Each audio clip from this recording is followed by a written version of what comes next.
ผิดบีเฉยๆไล่มันผิดว่าคาเนี่ยไผก็อะไรอ่ะไอ้วันอ่ะปีห้ามเป็นไผอ่ะอันดีเอาคาลงนั่นดีในนั้นในเพจนั้นตั้งใจนั่นน่ะผมฮู้นะ เอาลงคือเอาดีว่ามีคาตายว่ารถจ้วนผ่านว่าคาลาวันในคลิปมีเฉยๆไล่มันก็ถอนไว้แล้วมีตั้งแต่เนาะ มันสวนนั่นน่ะมันผิดอันก็กูจุ่มแล้วก็ขยะคาได้คามันหลาปอคา2คลิปเลยคาจังกว่าเย่นะเย่น่าจังไปฮู้จักโยงตัวชานั่นน่ะคาก็โยงตัวชามันมาด้วย TikTok คาโยงตัวชาไงนะจังคาหลาก็มันใจลำน้ำบ่ขึ้นใส่กันนะจะlàm nhau đó xa quân hùng hà này vẫn quay đâyมึงเอาvương như này đây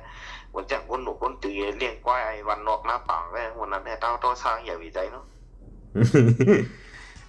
ไอ้วันน่ะไอ้วันนั้นมันทำอยากค่า RCAS เท่านะค่าก็ค่าฮักอะนะ RCAS เท่าต่อเมื่อเดี๋ยวค่าก็ฮักค่าก็ใกล้จ่ายพี่น้องค่าลองเงินลองต้องซะนะค่าก็ใกล้จ่ายนะใกล้ถ้าว่าเติมเงินว่าย่อก็เหมียงกาซิลิกซิกตองว่าน่ะนะใช้เวลาเงาแบบอยากกันก่อนวันกันมือเฮ็ดเมี่ยวเนี่ยอันขนาดมันว่าขับเป็นใจโคตรเชียร์เนี่ยวางข้างไอ้หายขึ้นแขกไปลองมาโปว่ามีไว้ไหนขาดดิขนาดมันก็เดี๋ยวก็เสียงมันจ่ายมากกว่าก็ไม่ใช่หรอกชึกไหนก็มีวัดประชาชนเนาะตอนนี้มันคำว่ามันเนาะขนาดมันไม่คิดหนามันอัดเสียงมาซีเมื่อเป็นไอ้ก็พูดอยู่มากเนี่ยพูดแจ้งเตี๋ยวคุณมาเห็นขาในมาได้ก็เป็นเหมือนในกับส่ง CPS มาเที่ยงไงกดดีมากก็เมื่อวิร์ดโทรมาเหมือนกันก็ดีมันฮาดมันเหมือนจังนั่นก็ห้ามเพราะแค่ลาเฮาก็แย่งกันนะมันก็ตีนเปิ้นให้แค่หลังเพราะฝ่ายหลังก็มันก็หาผิดเปิ้นมื้อนั้นไต้อ่อนหลังมันก็ผิดไต้อ่อนขาหลังนี่ก็มันก็มาผิดขาตั้งๆที่ขาทำเลยว่าทางมันผิดอ่ะพวกกับข่าวเย่ๆมันอีดอนเนี่ยพวกลุงเห็นเมี่ยวในกับเย่ด้วยดอกถึงกล่าวคุณลุงให้เย่กับข้างไห้คำเดียวโตซ่าเห็นนะน้องข้าได้เป็นหลายข้านำข้าทำตันลงเย้าก็ข้าก็มีน้ำใจโอ้ยก็ข้าเฮามืดกันปีสายวันนั่นนะเป็นอยู่ดีนอกเมืองให้ปีสายวันนั้นลูกดีหลายได้แรงมากนั่นนะเป็นมาเป็นว่าพอหันแช่พังให้เลยเสียงน่ะได้ปันเงิน3แห่งหาเงินไทยว่าค่าขำเอาซิมคำมือกุปักในมือป่นมา7-8ปีในมันใจอันเกฐานออกไรรู้เนาะมันมือกุปักนั้นมันเป็นอันเกฐานออกไรพงยามหันยะช้ำชงในค่าชื่อ5,500น่ะเกฐานออกไรยะตีหิมใส่ซิมมันนั่นมันเกฐานไรลูกค่าขำเกฐานออกแปเด้อกูค่ามีน้ำใจแค่ไรเงินเป็นหลายๆ 3,500 นั่นนะเดี๋ยวก็เป็นทั่วมาค่ะก็ครับวายมาปีใจลื่นเขาจะจังขาเขาซะนะให้ปานกลมไปสายวันเขาซะนะอันยามฮู้จักก็ยอาสักรายการก็ขาได้หมวก35นะครับบ่35เต้นยามยินชื่อเสียงปีสายวันขาอันใกล้ลูกดีลอยได้เลี้ยงมาใกล้เชจะยัดซึกข้างนั้นอันตั้งใต้รถแล้วก็มันได้แต้มลีกเซ่มันเขียนลีกอังกฤษมันลัด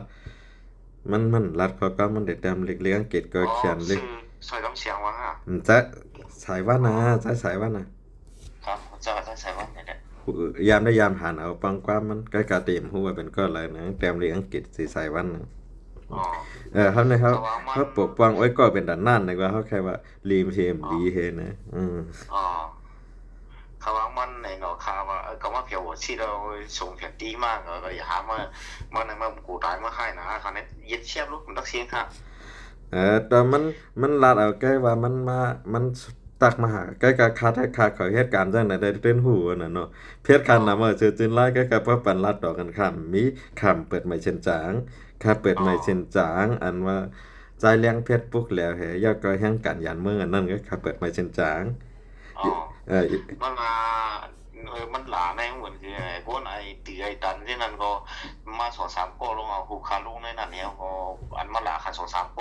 ค่าขึ้นแอดเป็นเพิ่นเขาสู้อยู่ก็แล้วกันในใครโทรวิดีโอคอล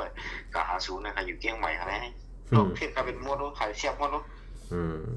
เอาลงพื้นน่ะนะคั่นว่าหันผู้ค้าหันได้บ่ค่าค่าได้หยาดาให้ว่าได้ว่าค่าหันสิไรค่าได้เหี่ยมสินั่นคั่นข้าได้คำมีน้ำใจเฮ็ดนั้นมันแซ่ปอค่ะเนาะปออันวางปุงแตกเฮาแต่เฮาแซ่อะไรปอเฮาเนี่ยก็กับว่าเป็นมาแซ่เนี่ยมันเหมือนไก่ชนในคอบ่เฮาก็แลสวยเฮาปึดให้ขึ้นเลี้ยงสู่จังสุดยอม เปิ้เป็นไก่สูๆขึ้นถือของเลี้ยงเขาสุกเลยกินจ้อมเนี่ย แม่น จังหนิ มันหลาที่คือพี่น้องเฮาเนี่ยมันก็คิดใจข้างหลังมันเนาะ ถ้าใครว่านั้น เพราะเขาว่าแท้เขาว่าให้มันเลียงน่ะเขาว่าให้ปอเลียงน่ะนั่นมันเป็นเปื้อนของเสกแหลกมาวางปอจิๆลงในชิบ2ชิบ3ชิบปลูกแตงเขาย้อนต้นแต่เพราะว่าเขาว่าก้าวไก่โปสวย2กำรู้จนสุดยอดในห้ำใจว่าเขาเจ็ดสุดนะเขาแตกนั่นก็ มันเขาว่ามันขนาดในใครกาจู้ได้โกมาเหมือนเป็นจังโคเขียวแนวมันใครป้ายเอานั่นไม้เอาให้เป็นมาดจังเฮาให้เป็นดีต้นกิ้มเฮาเนี่ยน้ำกูวันที่ไหนทำน้ำกามมันน่ะนะ มันเฮ็ดหลายเมืองไทยเนี่ยข้าเขาก็เฮ็ดการจังไหนมันเฮ็ดหลาย อ๋อ อืม ข้าก็ว่ามันข้าว่าขันหลาวันทนนู่นในคลิปนั่นตลาดเขาแล้วโทรมาต่อสายอย่าวิจัยให้คำว่านั่นคำกับลูกกับโตไก่คำมันหุบตีครับ ยอกแกเนี่ยมันหลหลางมันหลยอกมันหลยอกฮู้จักนะยอกนะ ยอกเย่ มันหลยอันนั้นมันพักขมากนี่ยายหลานเต้ว่าสมาธิลีเลียเย่ครับเปิดลัดตัวซาใหญ่เนี่ยเปิดลัดตัวซาใหญ่เนี่ยอุกตะไม้เนี่ยตัวซาใหญ่น่ะเปิดให้ใหญ่ขนาดนั้นก็ว่าเลี้ยงเอียนนาผักก็ว่าพวกอุกตะไม้ ขันหลาวันเตี้ย เปิ้ จังหวัดก้ามมันโหหลามันคาทุนน้อง เปิ้หลานเนี่ยมันไรเขามันเป้มันนั่นหลวเย่เอาแกเย่เมื่อวานในคัดได้เลือดไปกินน้ำข้าก็หุ้งกับมันไล่สดเขาว่าเขาจะเนี่ยเพื่อคำไล่สดคำทัดโทรหาเป็นเขาเป็นนักเล่นกีบอดอยู่ละลายฮะใครโทรมาคำโทรมา เอาโทรมาหาวี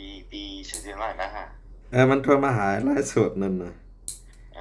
ก็ถามว่าเปิ้นอ้ามเนี่ยนะ ข้าก็ทางกลาง มันตาได้ยังมันว่ามีเสียงไรมาเบิ่งกันมึงนอกใครให้มันมืดหน่อยหรอมึงนอกแล้วมึงมืดอ่ะข้าลัดเสนะจังคายจังไอวันเนี่ยมือต่ำเปิ้นหลานเจียงตุงก่อนนะเปิ้นเกียว่าหลาว่าของหลานนำนาโลมัน เจ้าแค่ก็โคดาโกว่ายินว่ามือเนี่ยเด้ มันหลาดไต้เขาหลาโคเขียวในนำนาโลมันมาจากที่อิงกวนไล่คาไหนนะไอวันน่ะไอ้วันไหนเป็นคนลาเชียวเองก็เป็นคนวันอะไรเด้รู้จักวันมันดีมันเก้าคาแค่วันไหนมันวาง